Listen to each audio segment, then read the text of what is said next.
They were there at the start. I will never consider our presence in Afghanistan a failure. It's hard to say whether the mission was accomplished in total. Now at the end, U.S. military veterans and the families of the fallen reflect on America's longest war. I get asked, was it worth it? A Veterans Day view from the home front on the legacy of the war in Afghanistan. Now, on the Inside Story, Mission's End.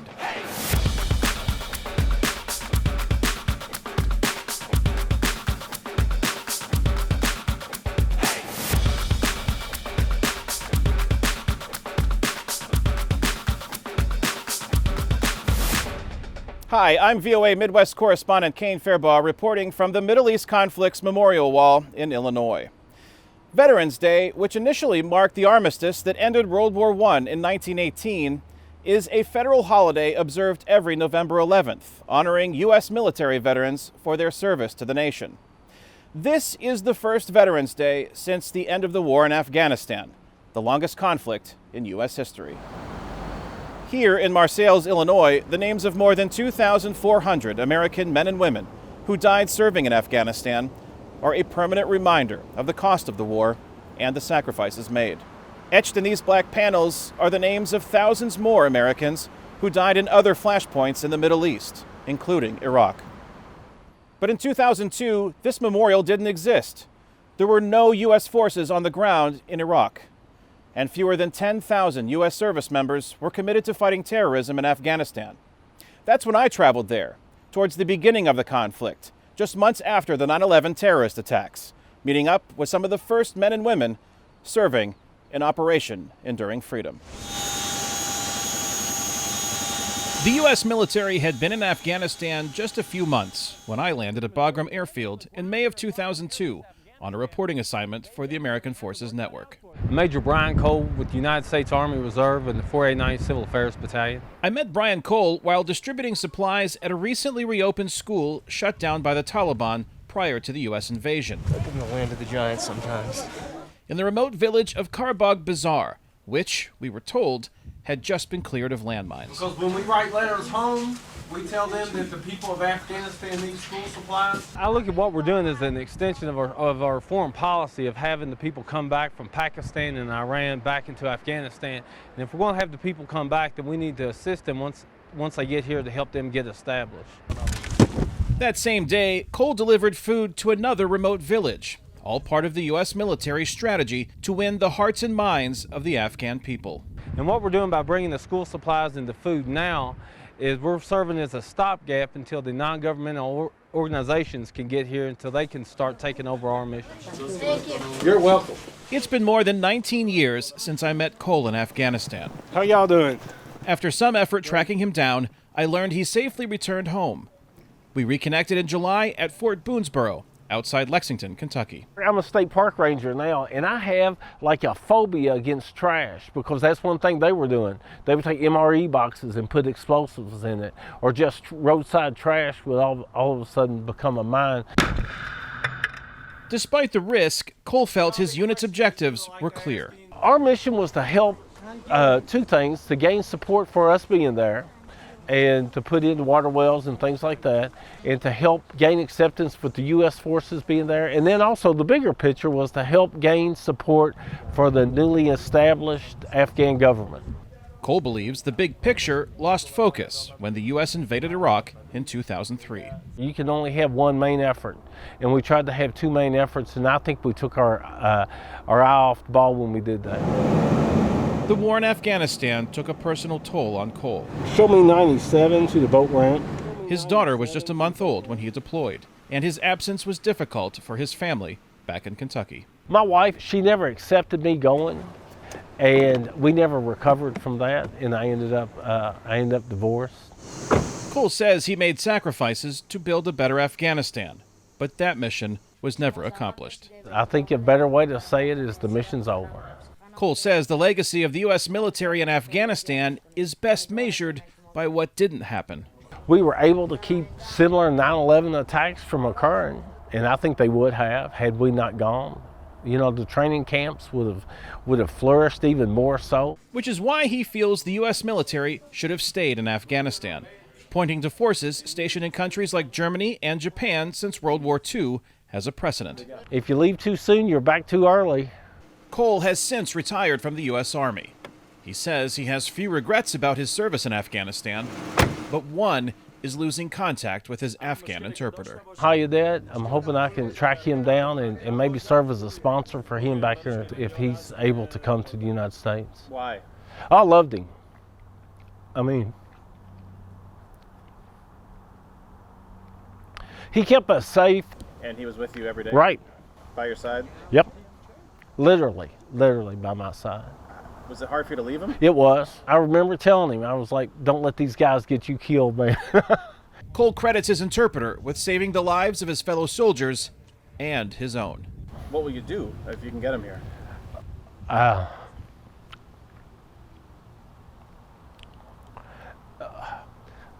Give him a place to live. How do you think he would appreciate that? Oh, he'd love it. We talked about that. We talked about him coming to the United States. Cole still didn't know the status of his Afghan interpreter as the U.S. military presence in Afghanistan neared its conclusion, culminating in the chaotic exodus of tens of thousands aboard planes departing the Kabul airport. So I'm hoping that he's able to come with a program to bring him to the United States. We definitely need to bring them back and keep them safe. We owe that to them.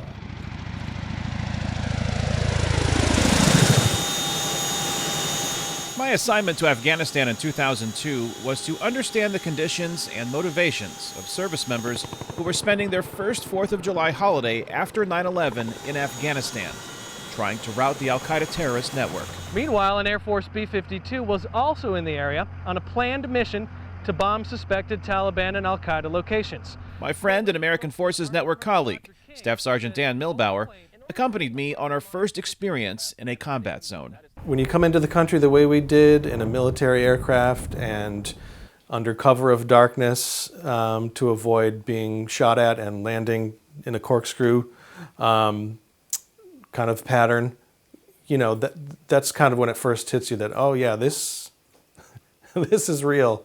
You know, we are going into harm's way.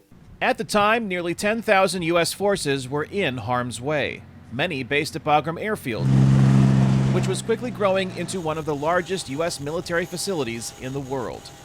It's where Rhonda Lawson served with a U.S. Army Mobile Public Affairs Detachment, or MPAD, which hosted us in Afghanistan. I'm a print journalist by trade. To keep U.S. troops there informed, her team produced a base newspaper and other products. We run stories not just here at Bagram, but also stories from Kabul. Every once in a while we might get a story from Kandahar or from Uzbekistan. What I took pride in doing was telling the soldier story. We talked about the mission, but at the same time, I wanted people to know that our soldiers were real people. Our soldiers had families. Our soldiers had feelings. U.S. troops also received messages from back home showing passionate support for their mission. One of the cards that I got, it just said kick bin Laden's ass on it. You know, so there was that sense that we needed to get revenge. But finding bin Laden took nearly a decade. Neither Lawson nor others we spoke to during our 2002 visit It's like a long-ass camping trip. thought operations in Afghanistan would become the longest in U.S. history. Desert Storm, a lot of the fighting ended in about 6 weeks. So I think people thought that this was going to be quick, like Desert Storm. Of course, obviously, a lot of us thought that any operations around 9/11 response would be temporary or quick. As the war in Afghanistan dragged on, Milbauer returned to the country a second time in 2003 to work with a psychological operations or PSYOP unit. It's really kind of trying to, I guess, strategically put out information. Milbauer says he noticed some things had changed when he returned to Bagram Airfield. There was more activity, more people there, and then I think more coalition partners had forces there. And working in Afghanistan was more dangerous, says Milbauer. He vividly remembers a close call during a mission to support a remote Afghan radio station. I heard this whistling of an RPG coming in, so it passed over my head. No one was injured, says Milbauer. For him, the constant threat of attack didn't change his outlook on U.S. military objectives, including helping locals to have a better life. Some of the things we did was to provide them with clean water sources and lots of money to improve their lives. So in that regard, I was behind that all the way. Milbauer and Lawson were two of more than 775,000 U.S. forces who served at least one deployment to Afghanistan since 2001. Despite the country now falling back into the hands of the Taliban, Lawson, who retired from the U.S. Army in 2017, believes the U.S. effort was not in vain. I will never consider our presence in Afghanistan a failure. It's hard to say whether the mission was accomplished in total. Milbauer, who left the military in 2007, feels the U.S. reached the point of doing all it could in Afghanistan. We've found and eliminated Osama bin Laden. I think after 20 years, it's probably time to get out of there and let them try to take care of themselves the best they can. Many Afghans are now worried about how they will be treated by the Taliban, who took control of most of the country as U.S. forces pulled out of Afghanistan, ending America's longest conflict. Well, we're here at Kabul International Airport, where we've been following the trail of... My first visit in 2002, reporting for the American Forces Network from the newly liberated capital city of Kabul, Afghanistan. Top jump master. Started in U.S. Army Major Patrick Flanagan's military Humvee as we departed Bagram Airfield. The 2-hour ride in a small convoy on a 60-kilometer stretch of highway cut through the remote countryside and brought Flanagan and his unit into contact with foreign troops, Northern Alliance fighters, and wary Afghan citizens. I remember the first couple rides into Kabul, they say, "Oh, you're with the killers." And I'm like, "The killers?" They says, "No, we're here to protect the city. You're here to kill the Al-Qaeda, the Taliban, the bad people." That perception didn't meet the reality of this day's mission. When the United States Army Psychological Operations teams go into stores like this one in Kabul, they've got several things in mind. Our journey led us to Kabul's famed Chicken Street, where Flanagan's objective 2, was to shop. 3. We're buying some school supplies, purchasing them to take them back up to our area in order for us to give them to the locals. And what we're going to do is give them to the local leaders in order to have them promote that, again, they're in charge of their schools and they want to take care of the pupils as well as the teachers that are working hard to support the education effort for Afghanistan. 4, 8. Delivering school supplies along with leaflets and other material labeled with slogans and messages was part of Flanagan's U.S. Army Psychological Operations, or PSYOP mission. It's the military's form of influence, and it'd be like if you hired a marketing campaign to sell Coca-Cola.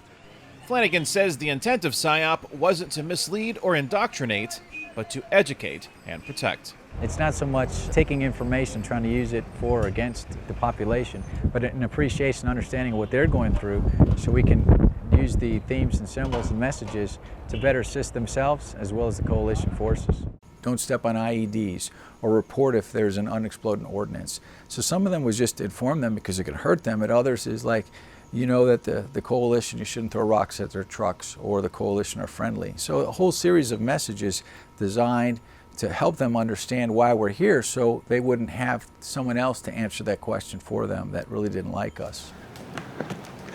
Today, remnants of Flanagan's PSYOP mission are stored in his rural Virginia basement. This is many hands. Memories of Afghanistan, where he lived and worked for a total of 2 years over multiple deployments, supporting a mission he sees today as incomplete. And I think at times, because of some of our actions, we've hardened the people that don't like us. So I think it was polarizing, not to our effect for psychological operations, but I think it extenuated.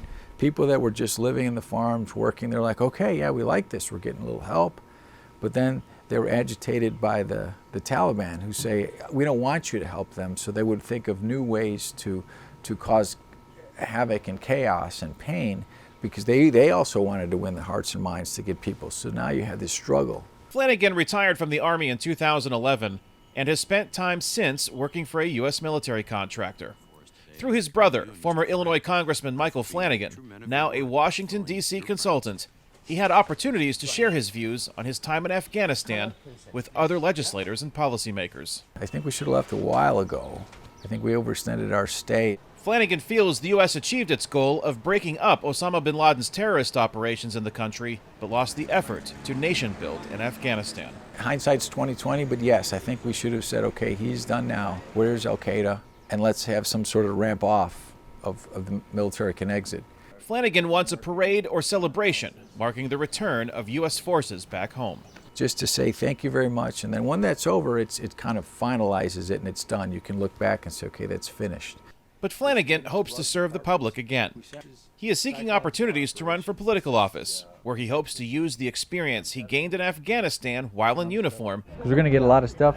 to shape future U.S. foreign policy. I'm going to write it in one of these books just so I keep track of all this, and then we'll make it right. And I'll buy this, but okay, sharpen there.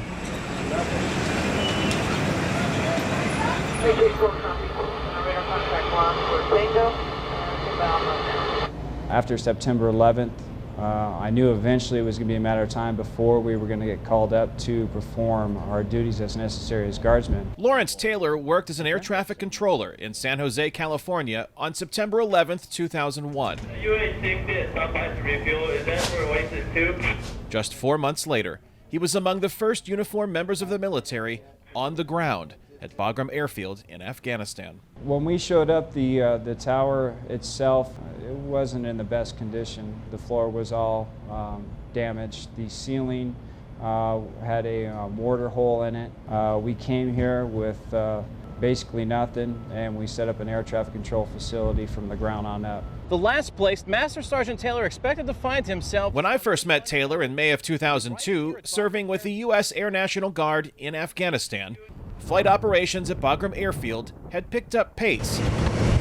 Most serving at the time of my reporting assignment were part of Operation Enduring Freedom, the military's official name for the mission to eliminate the al-Qaeda terrorist network that used Afghanistan as a haven to launch attacks. As a guard unit going out and doing this stuff, this is the first time that we've ever done this. Archer 564, negative contact, 2-way comms with traffic. Steve Hutcherson was working the radar system at an aviation facility in St. Joseph, Missouri during the September 11th, 2001 terrorist attacks. How's our flash doing? Is he getting ready to launch? When I visited him in a radar trailer near the flight line of Bagram Airfield in 2002, he had been in country nearly 5 months. You're a part of it. You're not just watching it on TV and now you're over here and actually, part of, getting things straightened out. I don't know, it's a pretty patriotic thing. Reach 84 radar contact. Hutcherson's first combat deployment wasn't his last. Was home for about 6 months, and then we got the call again, and we got to go over to Iraq and spend a little bit of time over there. It wasn't hard to track down Hutcherson 19 years after we first met. He still works for the same air traffic control squadron in Missouri he deployed with in Afghanistan and Iraq. Only now, he's a civilian with the unit after retiring from the Air National Guard.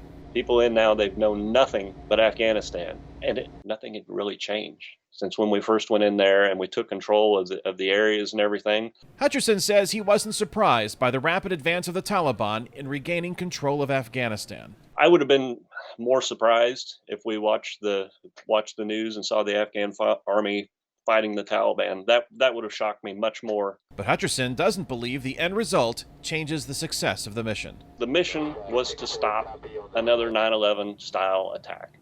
And it's been 20 years since it happened, and we haven't had one. And really, honestly, I don't think most of us think about terrorism anymore. We're so divided right now amongst ourselves that we've forgotten about international terrorism. For me, it was more personal than political. Just because of the fact that I felt like I had an obligation to do something, and that's why I was there. 19 years after I met him in the control tower at Bagram Airfield, Taylor invited me to visit with him at his suburban Chicago home. I think when I showed up there, might have been a little over 100, but when I left, I think there might have been about 8,000 people, maybe 9,000. Taylor served in Afghanistan for almost a year, also later deploying to Iraq. This was the unit, the F-15 unit out of Oregon. Before retiring, he received one of the highest honors in the U.S. Air Force, the Air National Guard Senior Non-Commissioned Officer of the Year Award. Today, he works for the Federal Aviation Administration, or FAA, and watched the fall of the Afghan government and the loss of U.S. strategic resources, including Bagram Airfield, unfold in recent weeks. I thought we'd be there forever. Taylor says the current circumstance in Afghanistan does little to change the way he views how he and his fellow military members served their country. Me, I'm glad I got to go. At the time, I think it was worth it. I still do, but I'm sure I would get a good argument from a lot of people. It's an argument that policymakers, politicians, historians, and voters will also debate for decades to come, as the U.S. involvement in Afghanistan closed amid the chaotic and dangerous evacuation of tens of thousands of U.S. citizens, troops, and their allies at the Kabul airport. Is the mission accomplished, or is it simply over? I don't know. I mean, I really don't know. I mean, I think that would be something more for, like you said, the taxpayers to answer, the politicians. And I went there for, my reasons and my perspective and what I felt was right. To look back on it, I think that's something that other people would need to, I'll let them decide. So far in this program, we've heard directly from veterans who served. They are some of the more than 750,000 Americans who deployed at least once to Afghanistan. More than 20,000 were wounded. More than 2,400 never returned. Those are the names which are etched on these panels.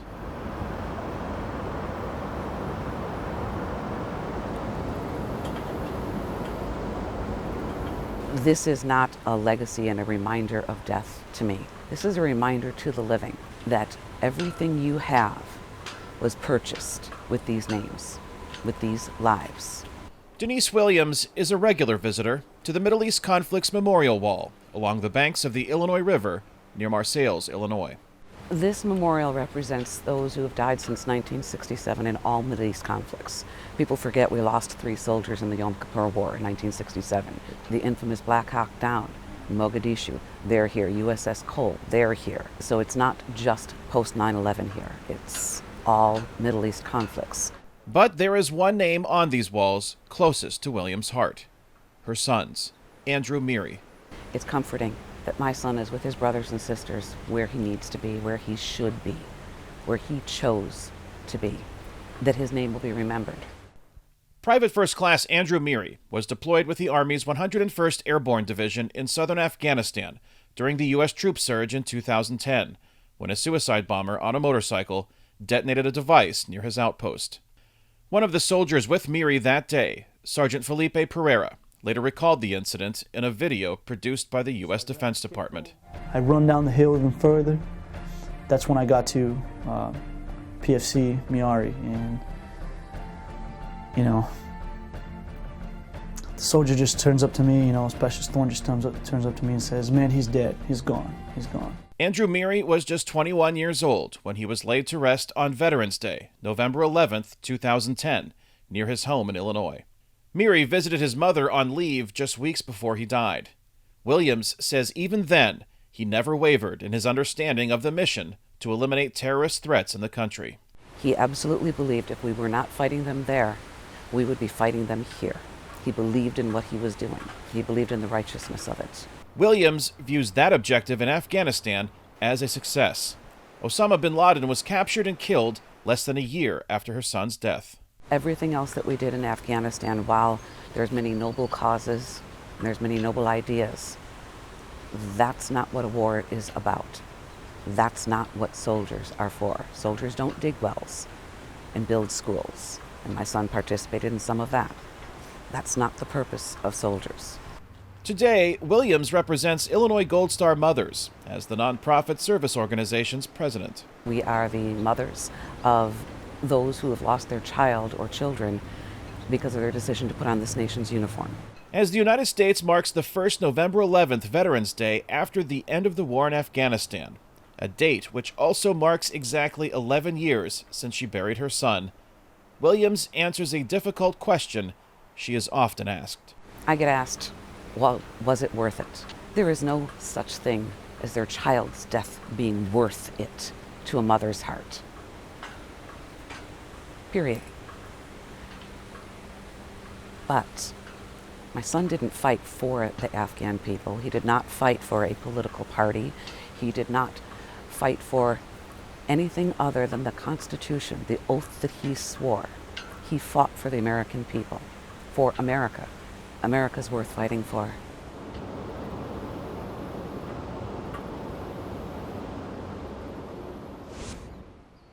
Thanks for joining us for this special edition of Inside Story. I'm Kane Fairbaugh.